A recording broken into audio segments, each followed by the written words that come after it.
Hello everybody and welcome to another episode of Manchester Explorer. And in today's video we're going to be heading out into these tunnels right here, which are obviously very dark. It's going to be a little creepy, but feel free to join me as this should be interesting.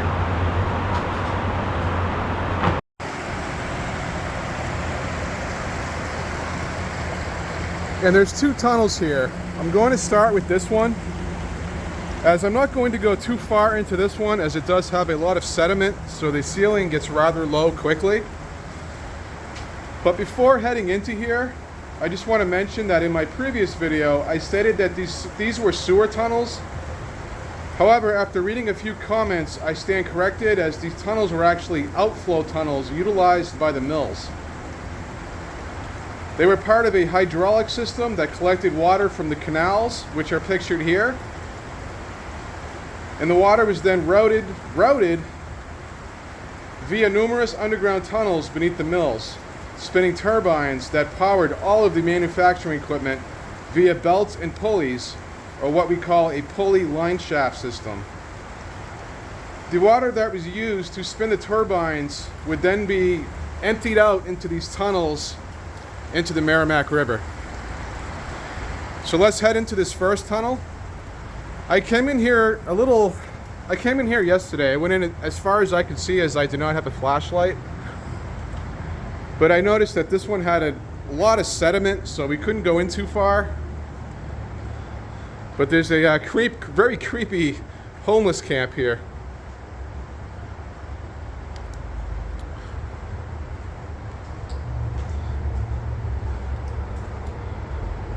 It's just very odd that somebody would actually sleep in here. It's kind of scary. Kind of sad, actually. But as you can see, the ceiling gets rather low here.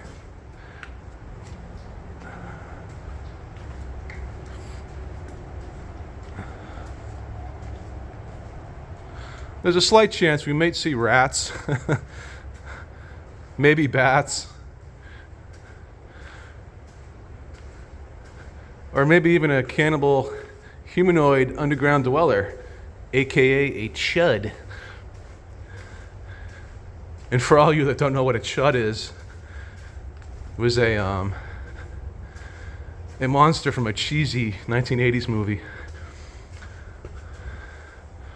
But anyway, right here we're approaching, looks like there's two outflows here.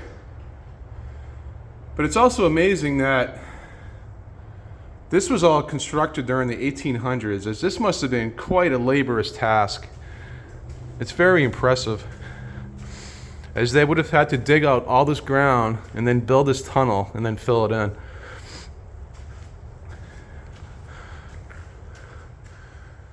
But right here I can actually stand again. There's a pretty high ceiling here. Obviously, I'm not walking through here, but that's where the tunnel ends, and that's where it's blocked off. I'm trying to aim my flashlight so you guys can see it. Very cool. And I believe I'm the first person to ever video these, as far as posting this online.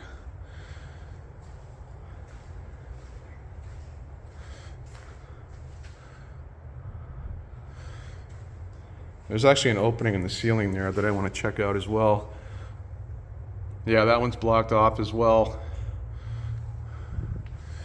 Yeah, so these would have been outflow channels, like I was saying earlier. And right here, there's all kinds of stuff here. It's definitely a homeless area. But there was something there. You can tell there's some modern granite blocks that they filled in.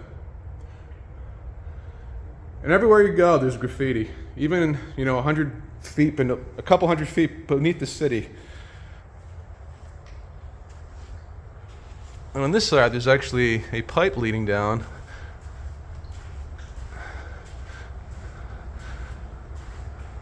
I'm not sure what the purpose of that was. I don't think anyone knows, because nobody's alive that was around back then.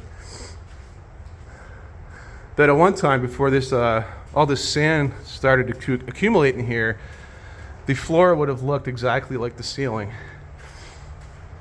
as this would have just been a solid granite tunnel.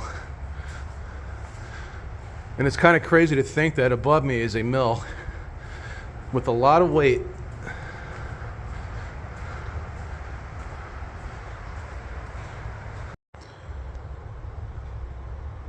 I apologize for the glare as I'm trying to get some good video here, as I really don't have a camera that's suited for low light conditions. But you'll notice a lot of ripple marks, which is a telltale sign that the water still flows through here when it rains.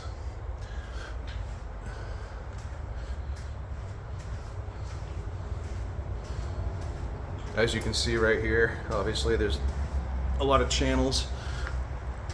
There's also piles of rocks here. I'm not sure what they're for or how they got here. And I also noticed that I just did a U-turn, so I'm now in the other tunnel.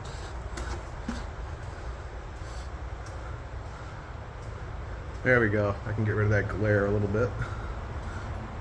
But I hope you all enjoyed this quick little video here. I was kind of hoping that the tunnels would have went back a little further. But it's still cool to witness this for all of you who have never seen this, as I'm sure a lot of you would just simply get creeped out and not want to come in here, which is understandable. I'm kind of a fearless person. That's the best way to explain it. I've always been that way. And no, those aren't my boots. Somebody made a comment yesterday in my other video asking if these were my boots. I was like, nope. So now we're back at the Merrimack River, and I hope you enjoyed this little video of the outflow tunnels in the Millyard of Manchester. Please like and subscribe, and thanks for watching.